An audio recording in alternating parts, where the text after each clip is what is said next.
ఓం నారాయణ ఆదినారాయణ. భగవాన్ శ్రీ వెంకయ్య స్వామి లీలామృతం పారాయణ గ్రంథం. రచన doctor N Sai Srinivas MA PhD. గాత్రం గంటి రేవతి. సేకరణ మండవ రవికాంత్. ఈనాటి పారాయణంలో భాగంగా మనం 252, 253, 254 లీలలు చెప్పుకుందాం. ముందుగా 252 దేవ ఋషి. వెంకయ్య స్వామి వారిని ఆశ్రయించిన భక్తులు వారితో పరిచయం ఏర్పడిన తర్వాత వారి అనుమతితోనే ఏ పనైనా చేసేవారు. ఎందుకంటే స్వామివారు చెప్పింది అక్షరాల జరుగుతుందని వారి నమ్మకం. వారు నమ్మినట్టుగానే స్వామివారు చెప్పింది ఖచ్చితంగా జరిగేది. ఆ విధంగా పల్లె ప్రాంతాల్లో ప్రజలందరూ ఆ రోజుల్లో స్వామివారిని అనుసరించేవారు. వీళ్లకు ఊరి బయట తోట ఒకటి ఉంది. అందులో అన్ని రకాల పండ్ల చెట్లు ఉన్నాయి. దగ్గరలో ఒక కొండ, దాని మీద చిట్టడ ఉంది. ఆ కొండను దుర్గమ్మ కొండ అంటారు. అక్కడ కొన్ని వింత అరుపులు, కేకలు వినపడుతుండేవి. కూలీలు తోటలోకి వెళ్ళడానికి భయపడుతున్నారు. సరేనని వెంకటరాజు తన బంధువులతో ఒకరోజు వెళ్ళి గమనించాడు. అక్కడ ఏవో అరుపులు విన్నాడు. స్వామివారు తప్ప ఇంకెవ్వరూ ఈ సమస్య పరిష్కరించలేరని స్వామివారి కోసం అందరూ కలిసి బయలుదేరి వెళ్ళారు. స్వామివారు ఆ సమయంలో అనంతసాగరం మండలంలోని బెడుసుపల్లిలో ఉన్నారు. వెంకటరాజు బంధువులతో వెళ్ళి స్వామివారిని చిలకమరికి ఆహ్వానించారు. అయ్యా, ఇప్పుడు మీ ఇంటికి రాకూడదు, గేట్ వేసి ఉంది అన్నారు స్వామి. ఎలాగైనా మీరు రావాలి స్వామి, తోట దగ్గర పరిస్థితి బాగాలేదు. కనీసం తోట దగ్గరకు వస్తే మీకు అన్ని ఏర్పాట్లు చేస్తాము అని స్వామికి సర్ది చెప్పి స్వామివారిని బెడుసుమల్లి నుండి తమ తోట వద్దకు తీసుకొని వచ్చారు. ఆ రోజు రాత్రి స్వామి అక్కడ బస చేశారు. మర్నాడు తెల్లవారుజామున లేచి, అయ్యా, కొండ మీదకు పోయి రావాలయ్యా అన్నారు. డోలీలో స్వామివారిని తీసుకుని కొండ మీదకి వెళ్ళారు. కొండ అంతా తిరిగారు. మధ్యాహ్నం అయింది. అయ్యా, ఇంక పదండయ్యా అన్నారు స్వామి. వెంకటరాజుని పిలిచి, ఈ దుర్గమ్మ కొండ మీద రాక్షసులు తిరుగుతున్నారు, ఇక్కడ 2 రోజుల పాటు గుండం వేయాలి, ఏర్పాట్లు చేయండి అని చెప్పారు స్వామి. వెంటనే అన్ని ఏర్పాట్లు చేశారు. పెద్ద పెద్ద మొద్దులు తెప్పించి గుండం బాగా మండేలాగా చూడమని సేవకులతో చెప్పారు స్వామి. 2 రోజులు అక్కడ ఉండి ఆ దుష్ట శక్తులను పారద్రోలారు. ఆ సమయంలో స్వామివారిని అత్యవసరంగా కలవాలని వెంకటరాజు బంధువులు వచ్చారు. పెళ్లి విషయంలో ఏ అమ్మాయిని చేసుకోవచ్చు అని అడిగారు. స్వామివారు గుర్తులు పెట్టుకోమన్నారు.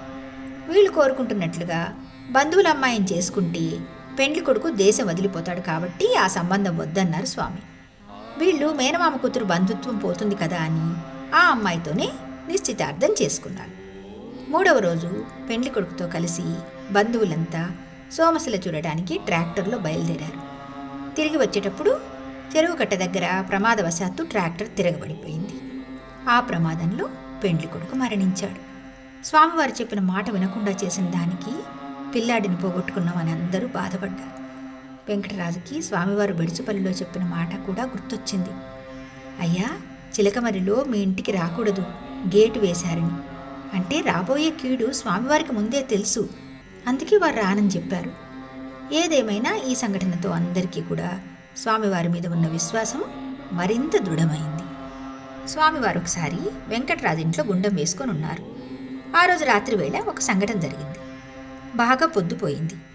అర్ధరాత్రి సమయంలో స్వామివారు పెద్దగా నవ్వుతూ ఉన్నారు.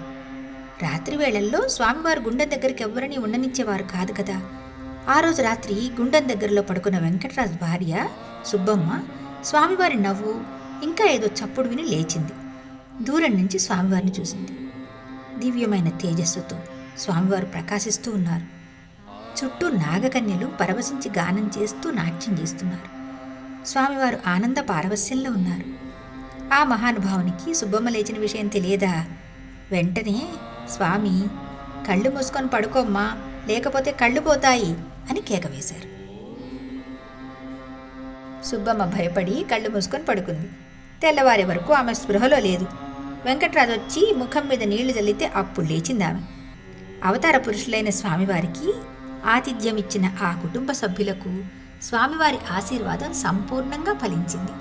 అందరూ మంచి స్థితిలో సుఖ సంతోషాలతో జీవిస్తున్నారు. ఎవరూ కూడా స్వామి అనుమతి లేకుండా గుండం సమీపంలో ఉండేవారు కాదు. రాత్రి వేళల్లో స్వామివారి కోసం అనేక మంది దేవతలు, కిన్నెర కింపురుషులు, యక్ష గంధర్వులు, కొందరు ఋషులు వచ్చేవారని సేవకులు చెప్పుకుంటూ ఉంటారు. సద్గురువు ఉన్న చోట సకల దేవతలు, సకల పుణ్యనదీ తీర్థాలు ఉంటాయని శాస్త్రవచనం కదా. మరి సద్గురుమూర్తి అయిన భగవాన్ వెంకయ్య స్వామి వారి స్మరణ చేసినా చాలు, మనం ధన్యత పొందుతాం. ఆ పావనమూర్తి దివ్యచరణాలను అర్చిద్దాము, ధరిద్దాం. 253. స్వామి, మీ మాట శాసనం స్వామి. భగవాన్ శ్రీ వెంకయ్య స్వామి వారు గొలగముడిలో ఉన్నప్పుడు ఒకసారి చిలకమరిలో నివసించే నంది మండలం వెంకటరాజు వచ్చాడు. స్వామివారికి దక్షిణ పెట్టాడు. మంచి చెడులు చెప్పించుకున్న తర్వాత వెళ్ళటానికి అనుమతి కోరాడు. అయ్యా, నీ లెక్క వచ్చింది, ఆగయ్యా అన్నారు స్వామి. గోపాలయ్యను పిలిచి వెంకటయ్యకి 10వ చూపులో భాగం ఉందని, గవర్నర్ పదవి వస్తుందని, చుట్టుకుంటపల్లిలో ఆశ్రమంలో భాగం ఉందని చీటీ వ్రాయించి ఇచ్చారు. 1987వ సంవత్సరంలో వెంకటరాజు మండల ప్రెసిడెంట్గా ఎన్నికయ్యాడు. స్వామివారు చెప్పిన గవర్నర్ పదవి అంటే అదే అనుకున్నారు. తర్వాత చుట్టుకుంటపల్లిలో చెల్లా సుబ్బమ్మ వచ్చి మీరు నిలబడి స్వామివారి ఆశ్రమం కట్టించాలి అని కోరింది. అప్పుడు స్వామివారి ఆశ్రమం కట్టడంలో ప్రధాన పాత్ర పోషించాడతను. తర్వాత చిలకమరిలో కూడా స్వామివారి మందిరం కట్టడానికి ముందు నిలబడి పెద్ద దేవాలయం నిర్మించారు. ప్రతి సంవత్సరం స్వామివారి ఆరాధన ఉత్సవాలు బ్రహ్మాండంగా నిర్వహిస్తున్నారు. అలా స్వామివారి సేవలో కొనసాగుతూ ఆనందంగా జీవిస్తున్నారు. వెంకటరాజు బావమరిది సుబ్బమ్మ తమ్ముడు ఓబుల్రాజు కూడా స్వామివారిని చిన్నప్పటి నుంచి విశ్వాసంతో ఆరాధిస్తున్నాడు. ఇతను బాగా తెలివైనవాడు, చక్కగా చదివి బీఎస్సీ పాస్ అయ్యాడు. ఇతను ఎంఎస్సీ భోపాల్ వెళ్ళి చదవాలని స్వామివారిని అడగాలని వచ్చాడు. అయ్యా, నువ్వు 2 సంవత్సరాలు చదివేది లేదు, 1 సంవత్సరం మాత్రమే చదువుతావు అని చెప్పారు స్వామి. అతని స్నేహితునితో కలిసి భోపాల్ వెళ్ళి చదవాలనుకున్నాడు కదా. అతని స్నేహితుడు మానుకున్నాడు. ఒక్కడే అంత దూరం వెళ్ళి చదువుకోవడానికి భయపడి ఆ ప్రయత్నం ఆగిపోయింది. మచిలీపట్నంలో బీఎడ్ చేరడానికి అవకాశం వచ్చింది. వెంటనే చేరాడు. మంచి మార్కులతో ఉత్తీర్ణుడయ్యాడు. స్వామివారు చెప్పిన విధంగా 1 సంవత్సరం చదివే నిజమైందన్నమాట. తర్వాత ఉద్యోగం కోసం స్వామివారి దగ్గరకు వచ్చి ఆశీర్వాదం కోరాడు. అయ్యా, నీకు 10 మందికి అన్నం పెట్టే కొలువు వస్తుందిలే అయ్యా అన్నారు స్వామి. ఇతను బీఎస్సీ బీఎడ్ చదువుకోవడం వలన సైన్స్ టీచర్ ఉద్యోగం చేస్తానేమోనని ఆశపడ్డాడు. కానీ ఓబుల్రాజుకు హాస్టల్ వార్డెన్ ఉద్యోగం వచ్చింది. అంటే స్వామివారు చెప్పినట్లుగా 10 మందికి అన్నం పెట్టే ఉద్యోగమే వచ్చింది. ఉద్యోగం వచ్చిన తర్వాత ఒకరోజు వివాహం గురించి అడగాలని వచ్చాడు. అయ్యా, నీకు కాని వాళ్ళ అమ్మాయితో పెళ్ళి అవుతుంది అన్నారు స్వామి. అదేవిధంగానే వీళ్లకు విభేదాలు ఉన్న కుటుంబం నుంచి వచ్చిన అమ్మాయితోనే వివాహమైంది. స్వామివారు ఏదైనా చెబితే అది అక్షరాలా జరిగి తీరవలసిందే. ఇలా ఎందరికో జరిగాయి, జరుగుతున్నాయి కూడా. స్వామివారి అనుగ్రహానికి సజీవ సాక్ష్యాలే ఈ లీలలన్నీ కూడా. 254. దండాలయ్యా స్వామి. భగవాన్ శ్రీ వెంకయ్య స్వామి వారు రాజపద్మాపురం వెళ్ళినప్పుడు ఒకసారి పెంచలనేని పెదగోవిందయ్య ఇంటి ఆవరణలో గుండం వేసుకొని ఉన్నారు. ఆ సమయంలో గుండానికి కట్టెలు దొరకకపోవడంతో నిరుపయోగంగా ఉన్న ప్రభుత్వ భూమి గ్రామకంఠంలో ఉన్న కర్ర తుమ్మ చెట్లు కొట్టుకొని వచ్చి గుండంలో వేస్తున్నారు. ఎవరో గిట్టని వాళ్ళు గోవిందయ్య మీద, అతని కొడుకు ఆనందనాయుడు మీద, గుండం వేసి కట్టెలు కాలుస్తున్న స్వామివారి మీద ఆర్డీఓకి ఫిర్యాదు చేశారు. ఆ ఆర్డీఓ బ్రాహ్మణుడు, విధి విధానాలను పాటిస్తున్న దైవభక్తి కలవాడు. ఎవరో వచ్చి వృధాగా చెట్లు కొట్టి తగలబెట్టడం అతనికి తప్పనిపించి స్వయంగా బయలుదేరాడు. తహసీల్దార్ను, గ్రామ మునసబు, గ్రామకరణాల్ని తీసుకొని పోలీసుల్ని వెంట పెట్టుకుని మొత్తం పటాలంతో సహా స్వామివారు గుండం వేసుకుని ఉన్న చోటుకి వచ్చారు. స్వామివారు ఆ సమయంలో పెద్ద గోవిందయ్య ఇంటి దగ్గర గుండం వేసుకొని ఉన్నారు. కారులు, జీపులు అక్కడ ఆపారు. చూస్తే అంతా ఏదో ఆధ్యాత్మిక సభలా ఉంది. జనం అంతా ఏదో సమావేశానికి వచ్చినట్లుగా స్వామివారి ముందర నిశ్చలంగా కూర్చొనున్నారు. కారులో నుంచి అందరూ దిగారు. అసలేం జరుగుతుందో చూద్దామని ఆర్డీఓ అందరినీ ఆగమన్నాడు. భక్తులు ఒక్కొక్కరు స్వామి దగ్గరికి వెళ్ళి వాళ్లకున్న కష్టం చెప్పుకుంటున్నారు. స్వామివారు అగ్నిగుండం ముందు మంత్రించి చీటీ వ్రాయించి ధైర్యం చెప్పి పంపిస్తున్నారు. సేవకులు ఒక్కొక్కరిని లైన్లో ప్రసాదం ఇచ్చి పంపుతున్నారు. అనారోగ్యంతో వచ్చిన ఒక ఆడమనిషి స్వామి దగ్గర నుండి సంతోషంతో వెళ్ళడం ఆర్డీఓ గమనించాడు. దెయ్యాలు భూతాలు పట్టిన వాళ్లను స్వామివారు మంత్రించి దారం ఇచ్చి చీటీ వ్రాయించి ఇవ్వగానే వారు సాధారణ స్థితికి రావడం కూడా అతను చూస్తున్నాడు. అసలు ఇదంతా చేస్తున్నది ఎవరో చూద్దామని ఆ ఆర్డీఓ కూడా మాట్లాడకుండా లైన్లో నిలబడ్డాడు. ఒక్కొక్కరు ముందుకెళ్తున్నారు. ఆర్డీఓ స్వామివారి సమీపంలోకి వచ్చాడు. అతని ముందు ఒక ముసలాయన నిలబడలేక కూర్చున్నాడు. ఇప్పుడు స్వామివారు ఆయనకి చాలా బాగా కనపడుతున్నారు. వారు బంగారు వర్ణంలో గుండె నుండి వచ్చే వెలుగులో దివ్య తేజస్సుతో వెలిగిపోతున్న తపోమూర్తిలాగా అతనికి కనిపించారు. ఆ ప్రాంతమంతా సుగంధ పరిమళాలు గుబాళిస్తున్నాయి. అక్కడున్న వారంతా స్వామివారిని సాక్షాత్తు అవతార పురుషునిగా భావిస్తున్నారు.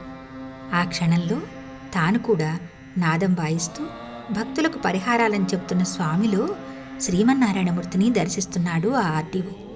సేవకులు వచ్చి ఆర్డీఓ అని తెలియక తర్వాత మీరే అని పిలవగానే స్పృహలోకి వచ్చి స్వామి కాళ్ల మీద పడ్డాడు.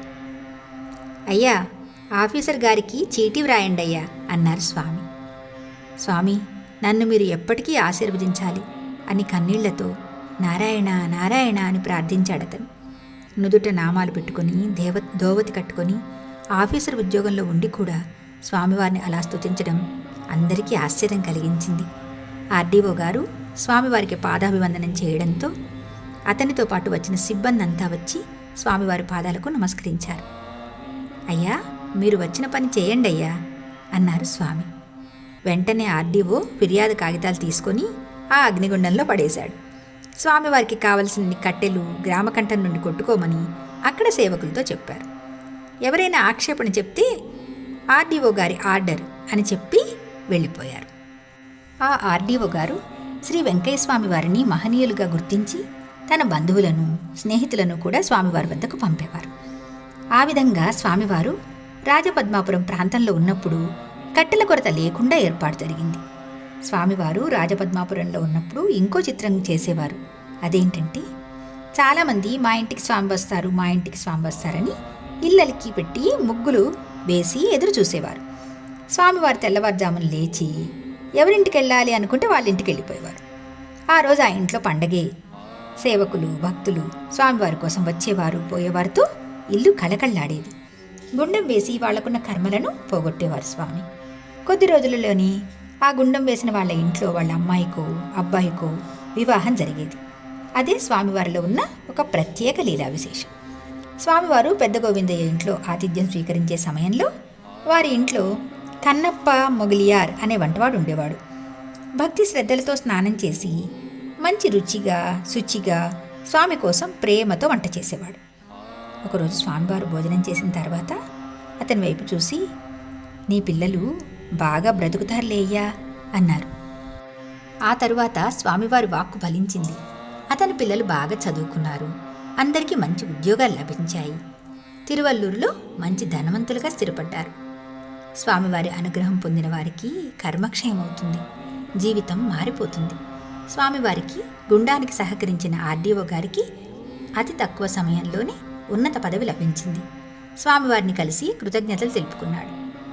పావనమూర్తి భగవాన్ శ్రీ వెంకయ్య స్వామి వారిని తలుచుకున్న చాలును, చెప్పలేనంత పుణ్యం లభిస్తుంది అని చెప్పడంలో ఈ లీల విన్నాక అసలు ఎంత మాత్రం అతిశయోక్తి లేదు అని అనిపిస్తుంది కదా. మిగతా లీలలు వచ్చే భాగంలో చెప్పుకుందామా. భగవాన్ శ్రీ శ్రీ శ్రీ గొలగముడి వెంకయ్య స్వామి మహారాజుకి జై. ఓం నారాయణ ఆదినారాయణ.